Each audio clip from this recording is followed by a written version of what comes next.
मान सर, आप आ गए। मैं कब से आपका इंतजार कर रही थी। मैं कुछ याद नहीं कर पा रही हूँ। कल मेरा एग्जाम है और सब कुछ मेरे दिमाग में कंफ्यूज्ड हो रहा है। ये क्या? तुम इतनी मायूस क्यों हो? ये आंसू क्यों? तुम्हारे आंसू तो मुझे भी भावुक कर रहे हैं। क्या हुआ? किस टॉपिक ने इतनी टेंशन दे दी?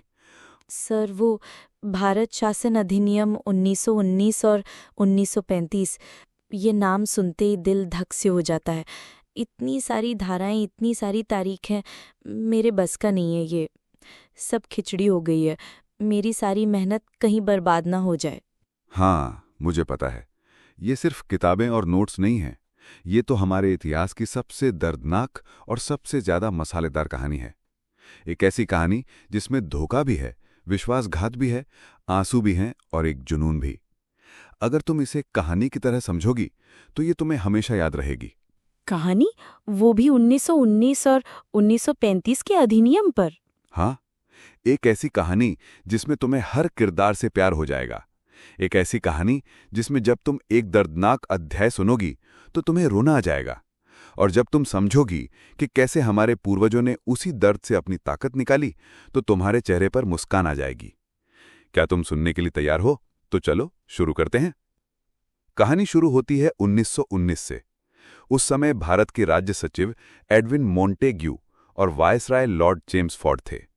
उन्होंने मिलकर एक अधिनियम पास किया जिसका नाम था भारत शासन अधिनियम 1919। पर क्यों सर? क्योंकि भारत में क्रांति की लहर तेज हो रही थी। अंग्रेज इतने डर गए थे कि उन्हें लगा कुछ तो करना पड़ेगा, नहीं तो सब हाथ से निकल जाएगा। उन्होंने भारतीयों को दिखावटी रूप से खुश करने के लिए यह अधिनियम पास किया। इसका मकसद था भारत में धीरे धीरे उत्तरदायी शासन की स्थापना करना। तो क्या ये सच में अच्छा था? काश, ये बहुत बड़ा धोखा था। इस अधिनियम ने प्रांतों में एक अजीब सी व्यवस्था शुरू की जिसका नाम था द्वैध शासन यानी डायरकी। इसका मतलब था दो लोगों या दलों का शासन। अब सुनो, ये धोखा कैसे था। प्रांतीय विषयों को दो हिस्सों में बांट दिया गया।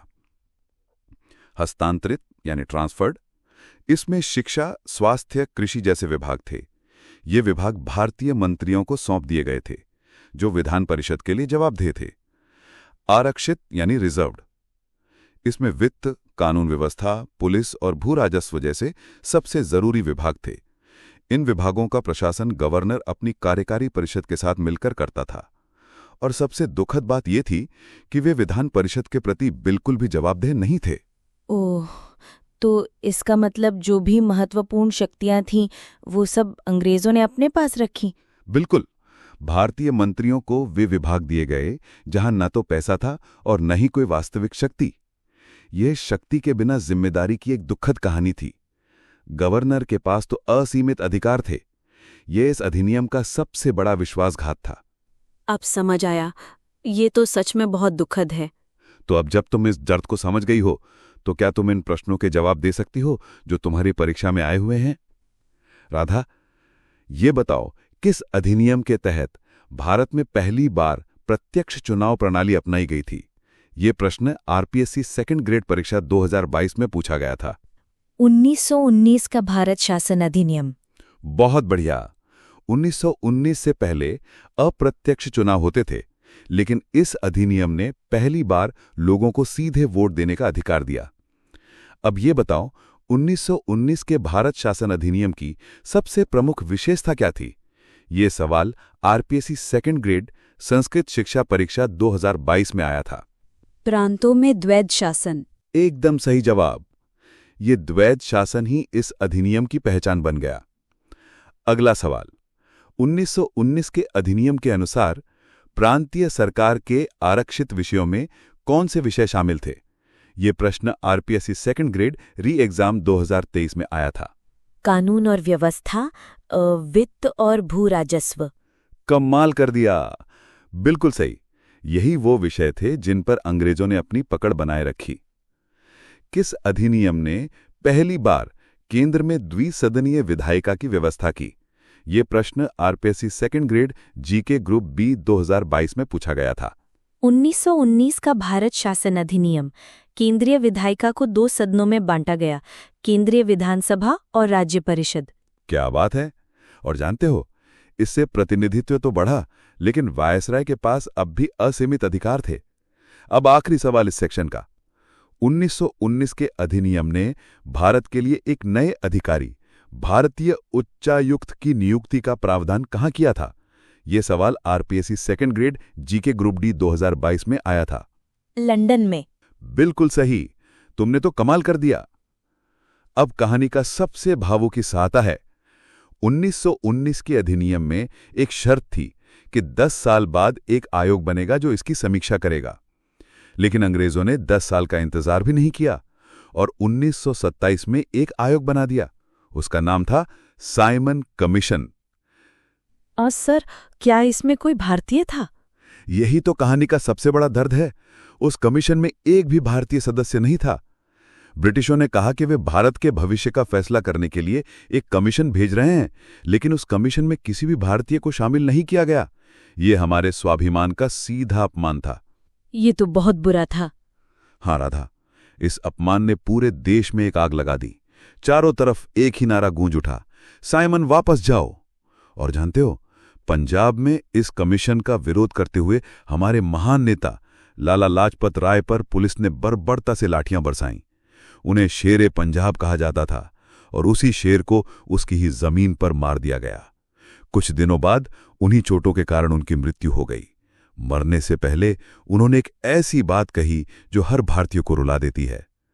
मेरे ऊपर जिस लाठी से प्रहार किए गए हैं, वही लाठी एक दिन ब्रिटिश साम्राज्य के ताबूत में आखिरी कील साबित होगी। सर, रो मत। ये आंसू उस दर्द के लिए है जो हमारे पूर्वजों ने सहा, लेकिन ये आंसू हमें ताकत भी देते हैं। इसी बलिदान ने अंग्रेजों को हिला दिया कि उन्हें बातचीत का दिखावा करना पड़ा, और इस दिखावे का नाम था गोल मेज सम्मेलन। तो कांग्रेस ने भी भाग लिया था? हाँ, कांग्रेस ने केवल दूसरे गोलमेज सम्मेलन में भाग लिया, जिसमें महात्मा गांधी ने प्रतिनिधित्व किया। लेकिन इन सम्मेलनों से भी कोई ठोस नतीजा नहीं निकला। तो बताओ राजा, 1919 के अधिनियम की समीक्षा के लिए किस आयोग का गठन किया गया था? ये प्रश्न आरपीएससी सेकंड ग्रेड जीके परीक्षा 2023 में आया था। Simon commission. सही। ये कमीशन 1927 में नियुक्त हुआ, यानी 10 साल की समय सीमा से पहले। अब बताओ, साइमन कमीशन भारत कब आया था? ये प्रश्न आरपीएससी सेकंड ग्रेड री एग्जाम 2023 में आया था। 3 फरवरी 1928 को बंबई आया था। शाबाश। किस भारतीय नेता की मृत्यु साइमन कमीशन के विरोध के दौरान पुलिस की लाठीचार्ज के कारण हुई थी? ये प्रश्न RPSC second grade group A 2023 में पूछा गया था। लाला लाजपत राय। बिल्कुल, लाला लाजपत राय की मृत्यु ने पूरे देश को हिला दिया था। अब बताओ, कौन सा गोलमेज सम्मेलन महात्मा गांधी और भारतीय राष्ट्रीय कांग्रेस ने अटेंड किया था? ये प्रश्न आरपीएससी सेकंड ग्रेड संस्कृत 2022 में आया था। दूसरा गोलमेज सम्मेलन। एकदम सही। और मानसर 1935। अब कहानी का सबसे बड़ा और सबसे महत्वपूर्ण अध्याय आता है, 1935 का भारत शासन अधिनियम। इसे हमारे संविधान का ब्लूप्रिंट भी कहा जाता है। इस अधिनियम ने 1919 के अधिनियम की सभी कमियों को दूर करने का दिखावा किया। तो ये अच्छा था? ये भी एक जाल था, बस थोड़ा बड़ा और ज्यादा सुंदर। इसने एक अखिल भारतीय संघ यानी ऑल इंडिया फेडरेशन की स्थापना का प्रस्ताव रखा, जिसमें ब्रिटिश प्रांत और देशी रियासतें दोनों शामिल होने थे। लेकिन ये एक अधूरा सपना था। अधूरा क्यों? क्योंकि रियासतों को इस संघ में शामिल होने के लिए मजबूर नहीं किया गया था, उन्हें स्वेच्छा से शामिल होने का विकल्प दिया गया था। और जानते हो, ये प्रावधान कभी लागू ही नहीं हुआ, क्योंकि कोई रियासत शामिल ही नहीं हुई। अब सुनो, इस अधिनियम का सबसे बड़ा बदलाव क्या था? इसने प्रांतों में द्वैध शासन को खत्म कर दिया। तो प्रांतों को स्वायत्तता मिल गई? हाँ, प्रांतीय स्वायत्तता यानी प्रोविंशियल ऑटोनॉमी शुरू हुई। लेकिन गवर्नर के पास अभी भी वीटो और विशेषाधिकार थे। वो किसी भी सरकार को भंग कर सकता था। यानी सत्ता भारतीयों को दी गई, लेकिन उसकी चाबी आज भी ब्रिटिशों के हाथ में थी। और जानते हो, प्रांतों से द्वैध शासन हटाकर उन्होंने इसे केंद्र में लागू कर दिया। रक्षा, विदेश मामले और धार्मिक मामले जैसे सबसे महत्वपूर्ण विषय वायसराय के नियंत्रण में आरक्षित थे। मतलब एक हाथ से दिया और दूसरे हाथ से वापस ले लिया। यही तो इस अधिनियम की सबसे बड़ी विडंबना थी। इस अधिनियम ने केंद्र और प्रांतों के बीच शक्तियों को 3 सूचियों में विभाजित किया। संघीय सूची यानी फेडरल लिस्ट केंद्र सरकार के लिए, इसमें 59 विषय थे। प्रांतीय सूची यानी प्रोविंशियल लिस्ट प्रांतीय सरकारों के लिए, इसमें 54 विषय थे। और समवर्ती सूची यानी कंकरेंट लिस्ट केंद्र और प्रांत दोनों के लिए, इसमें 36 विषय थे। और जो विषय इन तीनों में नहीं थे? वो अवशिष्ट शक्तियां यानी रेजिड्यूरी पावर्स वायसराय को दी गई थीं। इस अधिनियम ने कुछ और भी महत्वपूर्ण चीजें दी। इसने भारतीय रिजर्व बैंक यानी आरबीआई की स्थापना का प्रावधान किया और 1937 में संघीय न्यायालय यानी कि फेडरल कोर्ट की स्थापना का भी प्रावधान किया। इसने सांप्रदायिक प्रतिनिधित्व को और विस्तार दिया।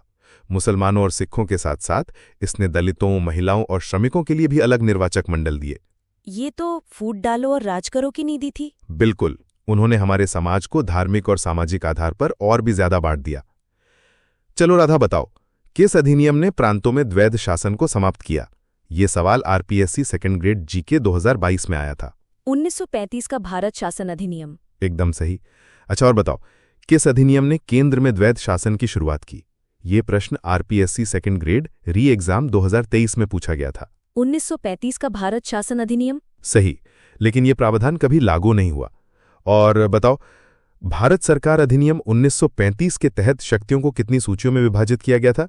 ये प्रश्न आरपीएससी सेकंड ग्रेड जीके 2023 में आया था। 3 सूचियों में, संघीय, प्रांतीय और संवर्ती। शाबाश। और उनके विषय और संख्या बताओ। संघीय सूची में 59, प्रांतीयों में 54 और संवर्ती में 36 विषय थे। किस अधिनियम के तहत भारत में संघीय न्यायालय की स्थापना का प्रावधान किया गया था? ये प्रश्न आरपीएससी सेकंड ग्रेड री एग्जाम 2023 में पूछा गया था। 1935 का अधिनियम। और ये कब स्थापित हुआ था? 1 अक्टूबर 1937 को। कमाल। 1935 के अधिनियम के तहत कौन से नए प्रांत बनाए गए थे? ये प्रश्न आरपीएससी सेकंड ग्रेड जीके 2022 में आया था। सिंध और उड़ीसा। बहुत सही। सिंध को बंबई से अलग किया गया और बिहार और उड़ीसा को अलग अलग प्रांतों में बांटा गया। बताओ, किस अधिनियम के प्रावधानों के तहत भारतीय रिजर्व बैंक की स्थापना की गई थी? ये प्रश्न आरपीएससी सेकंड ग्रेड एसएसटी 2022 में आया था। 1935 का भारत शासन अधिनियम। एकदम सही। किस अधिनियम ने भारत में एक संघ लोक सेवा आयोग, प्रांतीय लोक सेवा आयोग और संयुक्त लोक सेवा आयोग की स्थापना का प्रावधान किया था? ये प्रश्न RPSC second grade GK group C 2023 में आया था। 1935 का भारत शासन अधिनियम। तुम तो बहुत तेज हो गई हो। 1935 के अधिनियम के तहत कौन सा देश भारत से अलग हो गया था? ये प्रश्न RPSC second grade GK group B 2023 में पूछा गया था। बर्मा। बिल्कुल सही। किस अधिनियम ने भारत परिषद यानी काउंसिल ऑफ इंडिया को समाप्त कर दिया था, जो 1858 के अधिनियम द्वारा स्थापित की गई थी? 1935 का भारत शासन अधिनियम। शाबाश। अच्छा बताओ फिर, 1935 के अधिनियम के तहत अवशिष्ट शक्तियां किसे दी गई थीं? ये प्रश्न आरपीएससी सेकंड ग्रेड जीके 2022 में आया था। वायसराय को। बहुत बढ़िया। आखिरी सवाल, 1935 के अधिनियम ने कितनी जनसंख्या को वोट का अधिकार दिया था? ये प्रश्न आरपीएससी सेकंड ग्रेड जीके 2023 में आया था। लगभग 10% आबादी को वोट देने का अधिकार मिला था। सही। तो देखा रहा था, ये सिर्फ 2 अधिनियम नहीं थे, ये हमारे देश के विकास के 2 अध्याय थे। एक जिसने हमें सत्ता के बिना जिम्मेदारी दी और दूसरा जिसने हमें जिम्मेदारी के साथ शक्ति का भ्रम दिया। पर इन दोनों की सबसे बड़ी सीख ये थी कि उन्होंने भारतीयों को शासन चलाने का पहला व्यावहारिक अनुभव दिया। उन्होंने हमें सिखाया कि क्या सही है और क्या गलत। 1919 के द्वैध शासन की विफलता ने हमें सिखाया कि शक्ति का विभाजन कैसे नहीं करना चाहिए। और 1935 के अधिनियम ने हमें शक्तियों के विभाजन, संघीय ढांचे और द्विसदनीयता का पहला खाका दिया। तो सर, ब्रिटिशों ने हमें एक अधूरा संविधान दिया और हमने उसे पूरा करके उनका ही शासन खत्म कर दिया। यही तो कहानी की सबसे बड़ी विडंबना और खूबसूरती है। ब्रिटिशों ने एक ऐसा जाल बिछाया जो अंततः उनकी ही बर्बादी का कारण बन गया। अब बताओ राधा, क्या अब तुम्हें अभी भी डर लग रहा है? बिल्कुल नहीं सर, मुझे सब कुछ समझ आ गया। अब ये सिर्फ एक अध्ययन नहीं, बल्कि मेरे देश की एक इमोशनल कहानी है जिसे मैं कभी नहीं भूलूंगी। Thank you sir. ये तो मेरी खुशकिस्मती है कि तुम इतनी लगन से पढ़ रही हो। पर एक बात याद रखना, ये ज्ञान तभी काम आएगा जब तुम इसकी सही से प्रैक्टिस करोगी। अगर तुमने अभी तक टेस्ट क्यू ऐप डाउनलोड नहीं किया है तो अभी कर लो। जी सर। वहां पे तुम्हारे लिए आज ही 15 बिल्कुल फ्री करंट अफेयर्स की क्विजेज डाली गई हैं, जिनमें 300 प्रश्न और हर प्रश्न की बेहतरीन विस्तार से व्याख्या है। ये तुम्हारे रिवीजन में 4 चांद लगा देगी। वाह, ये तो बहुत अच्छा है सर। बिल्कुल। और इतना ही नहीं, वहां राजस्थान की टॉप फैकल्टीज के कोर्सेज भी जल्दी आ रहे हैं। इस ऐप पर रोज फ्री क्विज करवाई जाती है जो एग्जाम में 4 चांद लगा देगी। और हाँ, कोई भी अपडेट मिस ना हो जाए, इसलिए उनके टेलीग्राम चैनल को भी जरूर ज्वाइन कर लेना। वहां रोज शाम 6 बजे 50 प्रश्नों की क्विज होती है। वाह, ये तो बहुत शानदार है सर। मैं अभी डाउनलोड करती हूँ। और हाँ राधा, अगर तुम्हें ये सेशन इतना अच्छा लगा, सब कुछ अच्छे से याद हो गया, तो इस चैनल को सब्सक्राइब जरूर करना, वीडियो को लाइक करना और अपने हर उस दोस्त को भेजना जिसको इसकी जरूरत है, ताकि ये कहानी हर उस स्टूडेंट्स तक पहुंचे जो इतिहास से डरता है। जरूर मान सर। जय हिंद। जय राजस्थान।